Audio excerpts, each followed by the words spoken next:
di antara sebab terbesar yang membuat seseorang itu keluar dari sunnah, padahal dia sudah berada di dalam barisan ahlu sunnah, dia bersemangat membela sunnah bahkan, kemudian dia tersesat. Di antara sebab terbesarnya adalah pergaulan, pertemanan dengan orang-orang yang tersesat, dan yang lebih parah adalah bermajelis, duduk di hadapan seorang guru yang menyampaikan kesesatan, walaupun dia juga mengajak kepada sebagian sunnah, tapi dia selipkan di antara itu penyimpangan terhadap sunnah.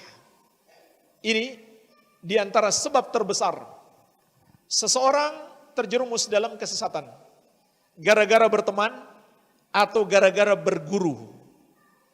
Dan termasuk juga membaca buku. Membaca buku atau artikel-artikel atau sekedar status Facebook. Ini kadang lebih dahsyat daripada sebuah buku. Lewat sekilas ternyata masuk di dalam hati dan keluarnya susah. Ini bukan persoalan remeh jemaah sekalian. Imam Sufyan Ats-Tsauri rahimahullahu taala pernah berkata, "Man sami'a bi bid'atin fala yahkiha li julasaihi la yulqiha fi qulubihim." Barang siapa mendengarkan satu kebid'ahan, janganlah dia sampaikan kepada kawan-kawan duduknya, agar dia tidak memasukkan bid'ah itu di dalam hati mereka. Jadi kita sesama ahlu sunnah, jangan kita ceritakan syubhat kepadanya.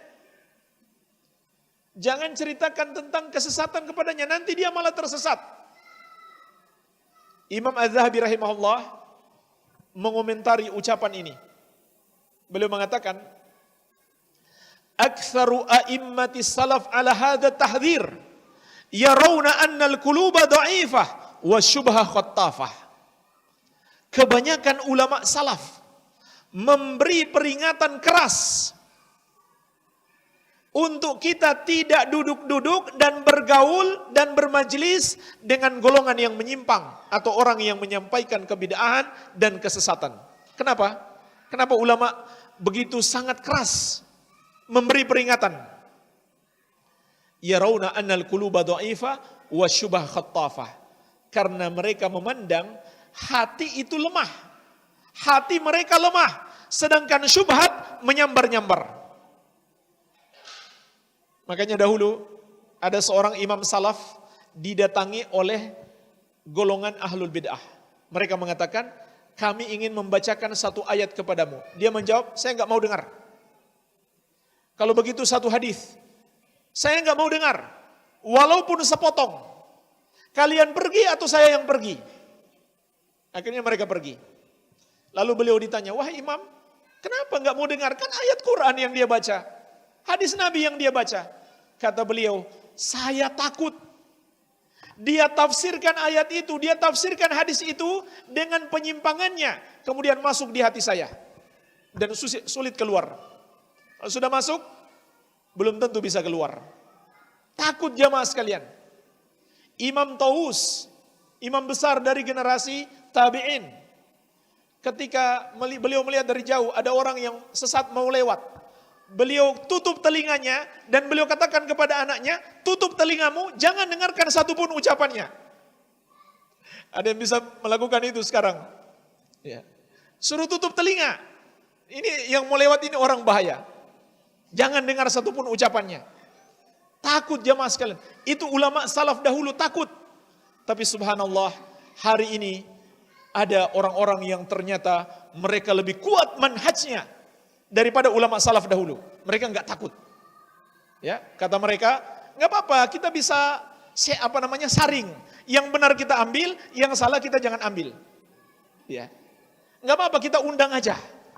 Ya. Dia dai-nya Masya Allah, dia seorang dai yang bagus. Ceramahnya bagus, kita undang aja. Walaupun mereka bilang sesat, kita undang aja. Nanti kita bisa pilah-pilah. Yang benar kita ambil, yang salah kita enggak ambil. Ternyata jamaah sekalian, apa yang terjadi? yang terdengar semuanya menjadi benar. Karena mereka ternyata nggak sanggup membedakan mana yang benar dan mana yang salah. Bahkan yang mereka ketahui salah menjadi benar. Kenapa? Karena kepintaran sang dai itu memasukkan syubhat di dalam hati mereka, dibungkus dengan ayat-ayat, dibungkus dengan hadis, tetapi dipahami dengan pemahaman yang menyimpang. Setelah itu apa yang terjadi? Hati sudah terlanjur cinta kepadanya. Ya, apalagi Masya Allah, penyampaiannya bagus, akhlaknya bagus, kayaknya nggak tega kita mau meninggalkannya. Lupa dengan penyimpangannya, terpengaruh dengan itu. Jadi jamaah sekalian, ini sebab-sebab yang mengantarkan kepada penyimpangan. Bermajlis, berteman, demikian pula membaca buku-buku atau tulisan-tulisan, termasuk di zaman ini status Facebook, golongan-golongan yang menyimpang. Ini termasuk sebab yang bisa menjerumuskan kita di dalam kesesatan. Iya.